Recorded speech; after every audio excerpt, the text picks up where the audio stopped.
এই দেখেন বিএনপি নেতা কি বলছে। দানের শীষ নাকি আদম নবীর মার্কা ছিল, নাউজুবিল্লাহ। শুধু জামাতে ইসলামী বললে আপনাদের চুলকানি হয় আর আপনাদের জ্বালাপোড়া শুরু হয়। এখন আপনারা যেন দানের শীষের মধ্যে ভোট দিলে বলতেছেন যে জান্নাত পাওয়া যাবে।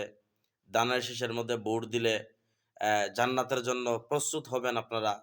যদি কোনো ব্যক্তি, কোনো মহিলারা দানের শীষের মধ্যে ভোট না দেয়, তাহলে ওই মহিলা জান্নাতের মধ্যে যেতে পারবে না।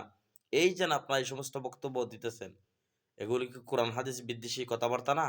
এই যে বিএনপি নেতা উনি বললেন যে দানের শীষ হচ্ছে আদম নবীর মার্কা, নাউজুবিল্লাহ। এখন বর্তমান বিএনপির নেতারা তারা বেশিরভাগ ইসলামকে ব্যবহার করে, তারা ক্ষমতায় যাওয়ার জন্য চেষ্টা করতেছে। এমনকি ইসলামকে তারা ব্যবহার করতেছে। আমরা এতদিন দেখেছি তাদের মাথায় টুপি ছিল না। সামনে নির্বাচন, যার জন্য তারা এখন মাথার মধ্যে টুপি দিয়েছে, পাঞ্জাবি লাগিয়েছে। এটাই তো হলো আসল এবং প্রকৃত ধর্ম ব্যবসায়ী। আলেমরা কোনো সময় ধর্ম ব্যবসায়ী ছিল না, ধর্মকে নিয়ে ব্যবসা করে নাই।